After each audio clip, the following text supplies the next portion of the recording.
Capítulo 13. A prova da fé. Abraão aceitara sem pôr em dúvida a promessa de um filho, mas não esperou que Deus cumprisse a palavra no tempo e maneira que ele o entendia. Foi permitida uma demora para provar sua fé no poder de Deus. Mas ele não pôde suportar a prova. Achando impossível que lhe fosse dado um filho em sua avançada idade, Sara sugeriu, como um plano pelo qual o propósito divino poderia cumprir-se, que uma de suas servas fosse tomada por Abraão como segunda mulher. A poligamia se tornara tão espalhada que deixara de ser considerada como pecado. Mas nem por isso deixava de ser uma violação da lei de Deus. E era de resultado fatal a santidade e paz na relação da família. Do casamento de Abraão com Agar resultaram males, não somente para sua própria casa, mas para gerações futuras.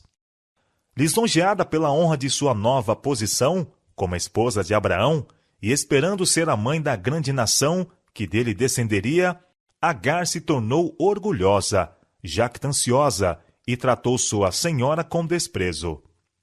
Ciúmes recíprocos perturbavam a paz do lar que fora feliz.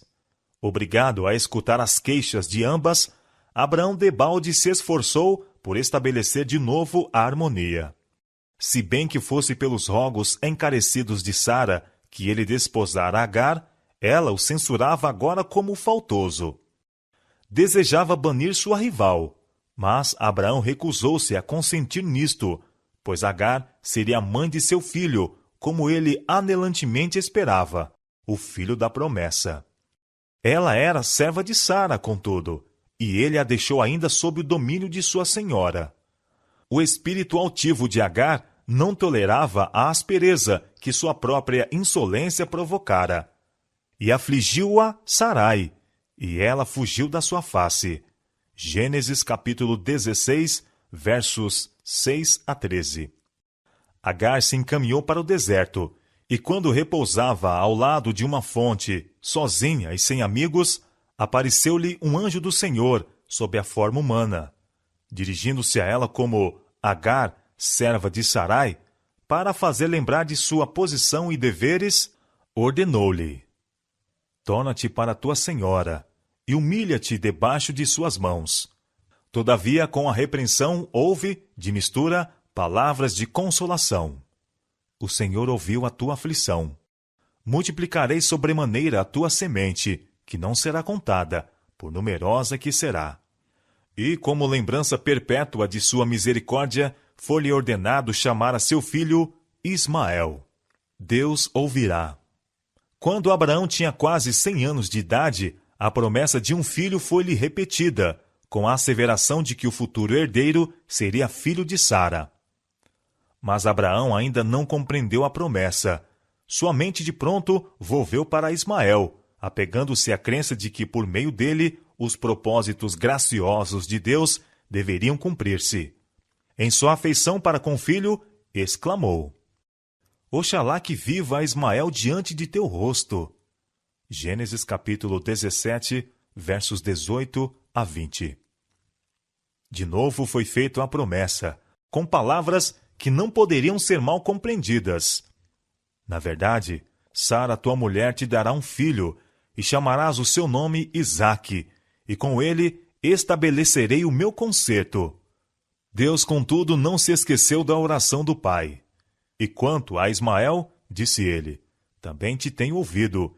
Eis aqui o tenho abençoado, e dele farei uma grande nação.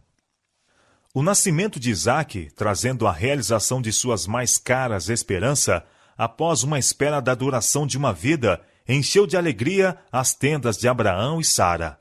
Mas, para Agar, este acontecimento foi a destruição de suas aspirações enternecidamente acalentadas. Ismael, agora um rapaz, fora considerado por todos no acampamento como o herdeiro da riqueza de Abraão e das bênçãos prometidas a seus descendentes.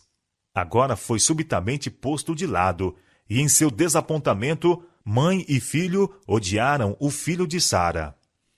O regozijo geral aumentou a sua inveja, até que Ismael ousou zombar abertamente do herdeiro da promessa de Deus. Sara viu na disposição turbulenta de Ismael uma fonte perpétua de discórdias e apelou para Abraão, insistindo que Agar e Ismael fossem despedidos do acampamento. O patriarca foi lançado em grande angústia. Como poderia banir a Ismael, seu filho, ainda eternamente amado? Em sua perplexidade, rogou a direção divina. O Senhor, por meio de um santo anjo, determinou-lhe satisfazer o desejo de Sara. Seu amor por Ismael ou Agar não lhe deveria obstar, pois apenas assim poderia ele restabelecer a harmonia e a felicidade à sua família. E o anjo lhe fez a promessa consoladora de que, ainda que separado do lar de seu pai, Ismael não seria abandonado por Deus. Sua vida seria preservada, e ele se tornaria o pai de uma grande nação. Abraão obedeceu à palavra do anjo, mas não sem uma dor aguda. O coração do pai estava oprimido por mágoas indizível quando despediu Agar e seu filho. A instrução proporcionada a Abraão no tocante à santidade da relação matrimonial deve ser uma lição para todos os tempos. Declara que os direitos e a felicidade desta relação devem ser cuidadosamente zelados, mesmo com grande sacrifício. Sara era a única esposa legítima de Abraão. Seus direitos como esposa e mãe, nenhuma outra pessoa tinha a prerrogativa de partilhar. Reverenciava seu marido, e nisto é apresentada no Novo Testamento como um digno exemplo. Mas não queria que as afeições de Abraão fossem dadas a outra, e o Senhor não a reprovou por exigir o banimento de sua rival. Tanto Abraão como Sara não confiaram no poder de Deus, e foi este erro que determinou o casamento com Agar. Deus havia chamado Abraão para ser o pai dos fiéis, e sua vida devia ser um exemplo de fé para gerações subsequentes. Mas sua fé não tinha sido perfeita. Mostrar a falta de confiança em Deus, ocultando o fato de que Sara era sua esposa, e novamente com o seu casamento com Agar. Para que atingisse a mais elevada norma, Deus o sujeitou a outra prova, a mais severa que o homem jamais foi chamado a suportar. Em uma visão da noite, foi-lhe determinado que se dirigisse à terra de Moriá, e ali oferecesse seu filho em holocausto sobre um monte que lhe seria mostrado. No tempo em que recebeu esta ordem, havia Abraão atingido a idade de 120 anos. Era considerado como um homem idoso, mesmo em sua geração. Em seus anos anteriores, fora forte para suportar agruras e enfrentar o perigo, mas agora passara o ardor da juventude. Qualquer, no vigor da varonilidade, pode com coragem enfrentar dificuldades e aflições que lhe fariam desfalecer o coração em sua vida posterior, quando os pés estiverem vacilantes a caminhar para a sepultura. Mas Deus guardara sua última e mais rigorosa prova a Abraão, até que o fardo dos anos fosse pesado sobre ele, e ele almejasse o repouso das ansiedades e trabalhos. O patriarca estava morando em Berseba, rodeado de prosperidade e honra. Era muito rico e acatado pelos governadores da terra como príncipe poderoso. Milhares de ovelhas e cabeças de gado cobriam as planícies que se estendiam para além de seu acampamento. De todos os lados estavam as tendas de seus dependentes, os lares de centenas de servos fiéis. O filho da promessa havia crescido até a virilidade ao seu lado. O céu parecia ter coroado com sua bênção uma vida de sacrifício, ao suportar pacientemente a procrastinação das esperanças. Na obediência da fé, Abraão havia abandonado o país natal. Afastara-se dos túmulos de seus pais e do lar de sua parentela. Vagueara como um estrangeiro na terra de sua herança. Tinha esperado por muito tempo pelo nascimento do herdeiro prometido. Por ordem de Deus, despedira seu filho Ismael. E agora, quando o filho que fora desejado durante tanto tempo chegava à varonilidade, e o patriarca parecia poder divisar os frutos de suas esperanças, uma prova maior do que todas as outras estava diante dele. A ordem foi expressa em palavras que deveriam ter contorcido angustiosamente aquele coração de pai. Toma agora o teu filho, o teu único filho, Isaque, a quem amas, e oferece-o ali, em holocausto. Gênesis capítulo 22, verso 2. Isaque era-lhe a luz do lar, a consolação da velhice, e, acima de tudo, o herdeiro das bênçãos prometida. A perda de tal filho por desastre ou moléstia teria despedaçado o coração do pai extremoso, teria curvado sua encanecida cabeça pela dor. Entretanto, foi-lhe ordenado derramar o sangue daquele filho com sua própria mão. Pareceu-lhe uma terrível impossibilidade. Satanás estava a postos para sugerir que ele devia estar enganado, pois que a lei divina ordena: não matarás. E Deus não exigiria o que uma vez proibira. Saindo ao lado de sua tenda, Abraão olhou para o calmo resplandor do céu sem nuvens e lembrou-se da promessa feita quase 50 anos antes, de que sua semente seria numerosa como as estrelas. Se esta promessa devia cumprir-se por meio de Isaque, como poderia ele ser morto? Abraão foi tentado a crer que poderia estar iludido. Em sua dúvida e angústia, prostrou-se em terra e orou, como nunca antes orara, pedindo alguma confirmação da ordem quanto a dever ele cumprir essa terrível incumbência. Lembrou-se dos anjos enviados para revelar-lhe o propósito de Deus de destruir Sodoma, e que lhe trouxeram a promessa deste mesmo filho Isaque, e foi para o lugar em que várias vezes encontrara os mensageiros celestiais, esperando encontrá-los outra vez, e receber algumas instruções mais, mas nenhum veio em seu socorro. As trevas pareciam envolvê-lo, mas a ordem de Deus estava a soar-lhe aos ouvidos. Toma agora o teu filho, o teu único filho, a quem tu amas. Aquela ordem devia ser obedecida, e não ousou demorar-se. O dia se aproximava, e ele devia estar a caminho. Voltando à sua tenda, foi ao lugar em que Isaque, deitado, dormia o sono profundo, calmo, da juventude e inocente. Por um momento o pai olhou para o rosto querido do filho. Voltou então a tremer. Foi ao lado de Sara, que também estava a dormir. Deveria despertá-la para que mais uma vez pudesse abraçar o filho? Deveria falar-lhe do mandado de Deus? Anelava aliviar o coração, falando a ela, e partilhar juntamente com ela desta terrível responsabilidade. Mas se conteve pelo temor de que o pudesse impedir. Isaque era a alegria e o orgulho dela. Sua vida estava ligada a ela, e o amor de mãe poderia recusar-se ao sacrifício. Finalmente Abraão chamou o filho, falando-lhe da ordem de oferecer sacrifício em uma montanha distante. Isaque tinha frequentes vezes ido com o pai a adorar em algum dos vários altares que assinalavam suas peregrinações, e esta chamada não provocou surpresa. Fizeram-se rapidamente os preparativos para a viagem. Preparou-se a lenha, puseram-na sobre o jumento, e com 2 servos partiram. Lado a lado, pai e filho viajavam silenciosamente. O patriarca, ponderando seu cruel segredo, não tinha ânimo para falar. Seus pensamentos estavam naquela mãe ufana e extremosa, e considerava o dia em que sozinho deveria voltar a ela. Bem sabia que a faca lhe cortaria o coração quando tirasse a vida de seu filho. Aquele dia, o mais comprido que jamais Abraão experimentava, arrastava-se vagarosamente ao seu termo. Enquanto seu filho e os moços dormiam, passou ele a noite em oração, esperando ainda que algum mensageiro celestial pudesse vir dizer que a prova já era suficiente, que o jovem poderia voltar ileso para sua mãe.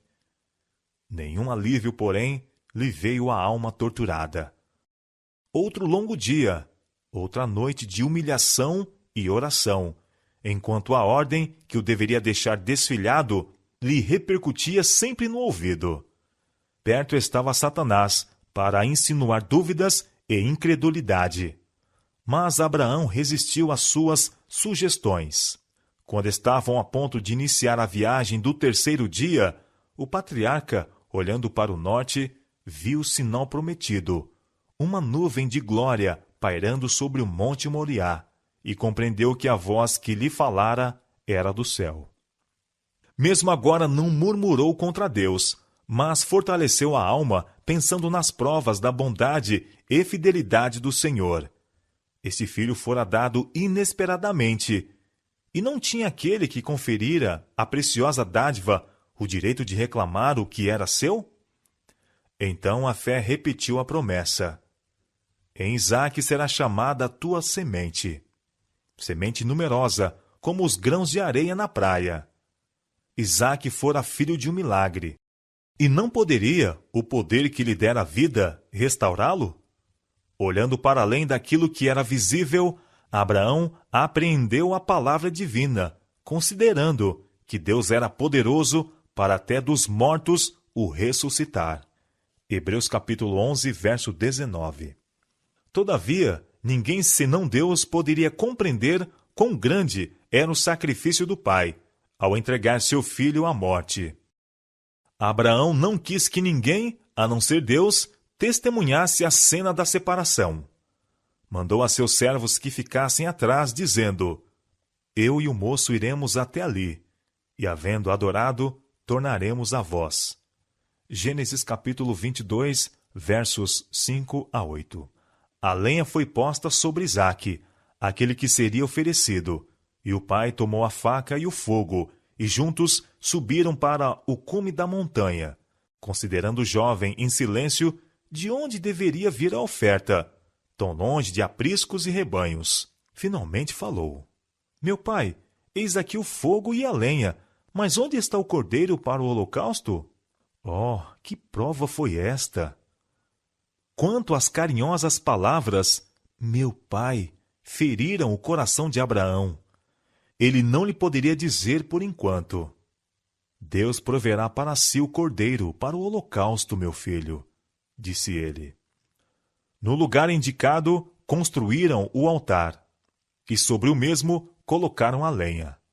Então, com voz trêmula, Abraão desvendou a seu filho a mensagem divina. Foi com terror e espanto que Isaque soube de sua sorte, mas não opôs resistência. Poderia escapar deste destino, se houvesse preferido fazer. O ancião, ferido de pesares, exausto com as lutas daqueles 3 dias terríveis, não poderia ter se oposto à vontade do vigoroso jovem. Isaque, porém, tinha sido educado desde a meninice a uma obediência pronta e confiante, e ao ser o propósito de Deus manifesto perante ele, entregou-se com voluntária submissão. Era participante da fé de Abraão e sentia-se honrado sendo chamado a dar a vida em oferta a Deus. Com ternura, procurava aliviar a dor do pai e acoroçoar-lhe as mãos desfalecidas a amarrarem as cordas que o prendem ao altar. E agora, as últimas palavras de amor são proferidas, as últimas lágrimas derramadas, o último abraço dado. O pai levanta o cutelo para matar o filho, quando o braço subitamente lhe é detido. Um anjo de Deus chama do céu o patriarca: Abraão! Abraão! Ele rapidamente responde: Eis-me aqui. E de novo se ouve a voz: Não estendas a tua mão sobre o moço, e não lhe faças nada, porquanto agora sei que temes a Deus, e não me negaste o teu filho, o teu único filho. Gênesis capítulo 22, versos 11 a 18. Então Abraão viu um carneiro atrás dele, travado pelas suas pontas no mato, e prontamente, trazendo a nova vítima, ofereceu-a em lugar de seu filho. Em sua alegria e gratidão, Abraão deu um novo nome ao lugar sagrado: Jeová Jirê, o Senhor proverá. No Monte Moriá, Deus outra vez renovou seu concerto, confirmando com juramento solene a bênção a Abraão e a sua semente por todas as gerações vindouras. Por mim mesmo jurei, diz o Senhor, porquanto fizeste esta ação, e não me negaste o teu filho, o teu único, que deveras te abençoarei, e grandissimamente multiplicarei a tua semente como as estrelas do céu, e como a areia que está na praia do mar, e a tua semente possuirá a terra dos teus inimigos, e em tua semente serão benditas todas as nações da terra, porquanto obedeceste a minha voz. O grande ato de fé de Abraão permanece como uma coluna de luz, iluminando o caminho dos servos de Deus em todos os séculos subsequentes. Abraão não procurou esquivar-se de fazer a vontade de Deus. Durante aquela viagem de 3 dias, ele teve tempo suficiente para raciocinar e para duvidar de Deus se estivesse disposto a isto. Poderia ter raciocinado que o tirar a vida a seu filho fá-lo-ia ser considerado como um homicida, um segundo Caim, que isto faria com que seu ensino fosse rejeitado e desprezado, e assim destruiria o seu poder para fazer bem a seus semelhantes. Poderia ter alegado que a idade o dispensaria da obediência, mas o patriarca não procurou refúgio em qualquer dessas desculpas. Abraão era humano, suas paixões e afeições eram semelhantes às nossas, mas não se deteve a discutir como a promessa poderia cumprir-se caso Isaque fosse morto.